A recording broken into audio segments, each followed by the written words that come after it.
Today I'm going to be interviewing you on a recent article that is going to be published, we think, in the winter version of JIP. Yeah, that's the plan. Yep. Yep. It's on contemptuous political partisanship. Did I say that right? Contemptuous nailed it. political partisanship. It's a mouthful. You want to give us like a brief outline of what it's about? Sure. So, certainly right now in the United States, we're just having kind of a cultural moment where we've got unprecedented animosity that exists between the kind of two political sides, we could say. It's not that it's a new thing that there is animosity between two sides, but just the levels of animosity. There's good science behind this now. Pew Research has done a lot on this. I cite some of this in the article, but it's just a very intense time with a lot of animosity and contempt being, kind of something that's sitting at the center of that. And so the article, in essence, it's just from an Adlerian perspective, understanding where it is that contempt is coming from, and how it's not just where it's coming from, but also how it's being maintained and why it seems to be intensifying. And then, of course, it's not just all dour and depressing. I include, just from an Adlerian perspective, again, what we can do in order to push back against these toxic trends. It seems like and obviously correct me if I'm wrong, but the thing that is the remedy is Gemeinschaftsgefühl. Yeah. Can you define that for us a little bit? Sure. Yeah. For those of us who either are not Adlerians or do not speak German, Gemeinschaftsgefühl, that's kind of translates literally to community feeling or a feeling of community. And the idea for Adler, that is the defining feature of mental health, is this sense that we belong to others and that they belong to us, that there's mutual responsibility. Other people have responsibility to us. We have responsibility to others, that we need to contribute as a member of a community and not just be looking out for ourselves or for those in immediate proximity to us, but to, his sense of community is rather broad. It's global. It's really the human community, not just like my little nuclear family or my local community. Yeah, now all I'm thinking about is, like, how would this flesh itself out in the political environment now? Like, what is healthy political engagement with that in mind? Yeah, I think that the main thing that we really have to understand is that everybody wants to belong in a way that is significant. We want to belong in a way that matters. And so what is concerning to me from an Adlerian perspective about how a lot of our political conversation or lack thereof is happening right now is that there's almost this, if you listen, let's say at least to the most extreme folks on either side of a debate, the way in which they talk, it's almost as if everything would be fine if our opponents ceased to exist, or if they just shut up and sat in the corner. And this is not fundamentally how people gain a sense of belonging to a community. People gain a sense of belonging by having something to contribute. And so when, let's say that I'm on a certain side of an issue, and what I communicate to the other side is, you have nothing to contribute. All that we need you to do is sit down, shut up, and get out of the way. All that does is exacerbate this distance from a feeling of belonging with significance, and that's going to invite, again, there's a very Adlerian idea, that's going to invite lots of compensations. One of those compensations being contempt. How about, now I'm very, very interested. Contempt seems to be, and I'm not saying this as an excuse, but we can have some compassion for why we are contemptuous. Like, what is the adaptive purpose of that? Yeah. Well, I mean, contempt, there's a sense in which it's kind of a desperate emotion.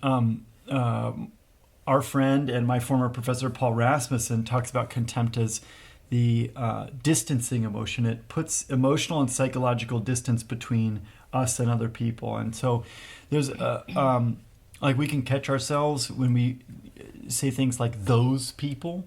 Yep. That's a way we're othering another class of people. And of course, every time that we do that, we're putting ourselves in the one-up position where it's like, well, those are the bad people and I'm one of the good people. And so that's kind of how it might show up behaviorally, but it's an emotion that it reeks of desperation.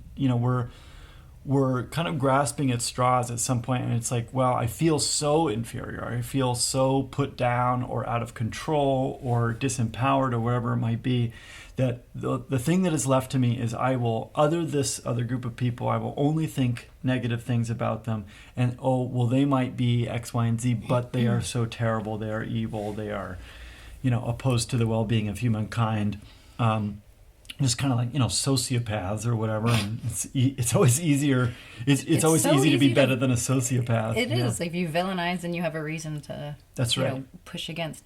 So let me get this straight. So contempt, it's a distancing emotion. It distances us from someone or something that threatens our integrity, right? Yeah, or Okay. at least we perceive it to threaten our integrity. So here's my question. Mm-hmm. So because politically people like to get in the weeds about we're the good side, they're the bad side. Mm-hmm. By integrity, do you mean being honest and having strong moral principles, or do you mean the sense of being whole and complete? Yeah, no, I think definitely well, that's a good question. I know. I think one of the things I want to make very clear, and I feel like I worked hard at this in the article, is that I don't want to promote a kind of compromise or civility-based political engagement, because I don't think it's cheap. just about being nice. I don't. Yeah. I actually think that that's fairly disrespectful both to ourselves and to other people. So it's not so much about, oh, you can't have strong opinions or take a strong moral stance, but I think it's this awareness of, okay, this is what I have to offer. I do have these things to say, these things to contribute, as do other people. They also have things to say. They also have things to contribute.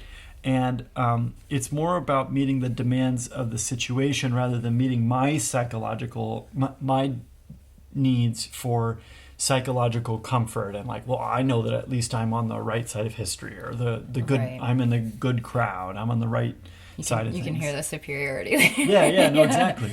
And I wrote it down. I think I quoted you. The answer, because we don't want the cheap middle ground, is bring what we have to the community as a contribution, sometimes in the form of an uncompromising voice or boundary. Can you give an example of that? Because yeah, sure. I mean, let's say let's take kind of a classic dispute among, let's say, kind of classical conservatives, classical liberals. So, and this is the role of government. Okay, so we've got some societal problem. Let's say poverty. Okay, and the conservatives are going to look at it and they're going to say, we need market solutions to this. And to varying degrees, they're right about that, and to varying degrees, they're wrong about that. But that's the case that they're making. A classical liberal might come in and say, well, we've got this problem, let's say poverty, and what we need are some government programs to attend to this. And they, again, to varying degrees, are both right and wrong about that. Now, if what those two groups can do is they can say, look, this is what I have to contribute. The conservative can bring some market solutions, and the liberal can bring an idea for a government program, and they can say, this is what I think is going to help. I don't think that the answer is for them to kind of split the difference and say, well, we'll kind of half-ass the market solution. We'll do the government program, but we'll only give you a third of the funding. It's more about, could both of them have a curiosity about, okay, let's actually figure out what the demands of the situation are and see which of these solutions actually is going to attend to that need, rather than going for, well, it's all about me. But so it's not so much that let's say that the liberal would have to say, okay, well, I get it. Everybody has a voice here, and so we'll do some market stuff. If they really look at it and they say, I really believe, and I have firm evidence and convincing evidence to me that a market solution is not going to work here, and I've also got confidence and some level of evidence that this government program is going to help. I don't want that liberal person to be pulling punches or to be compromising in what they really think is right. But they can do that in a way that still recognizes that, yes, in this person they have, if nothing else, a voice of critique for me to sharpen my own argument. And maybe that's the contribution that they give to me. So it's not sit down, shut up, and get in the corner. It's no, stay here with me. Let's keep working. But I really think that this is what's right. So I feel like I'm just beating a dead horse, but I don't care. Where does the courage to be imperfect fit in there? Well, I think on some level it's Because like, what if there's like an impasse? Like there's yeah. like it's a stalemate.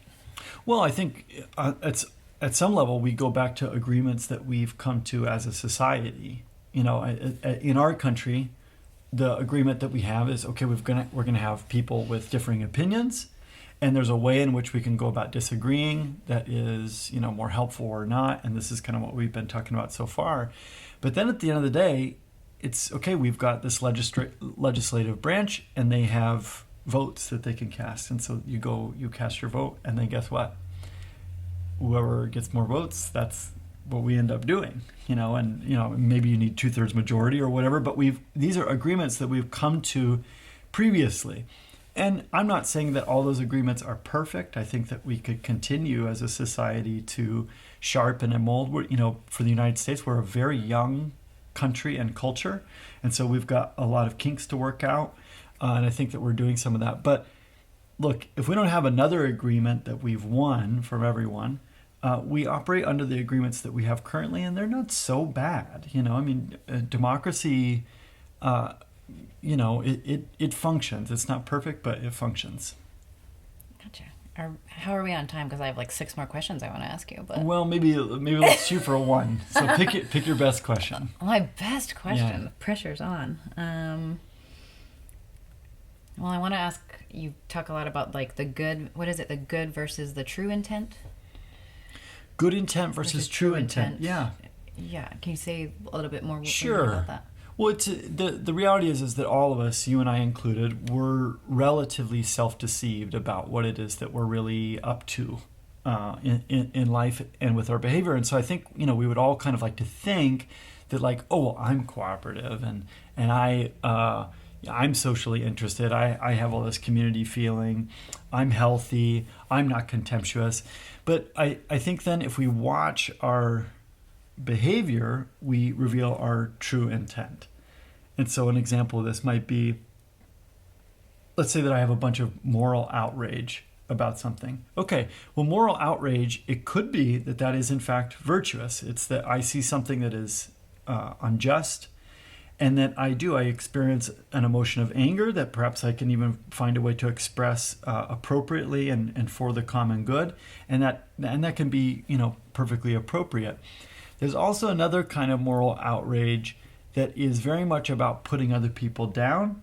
And there's actually a fair amount, I mentioned this in the article, but there's been a fair amount of psychological research about this, about distinguishing between these two kinds of moral outrage.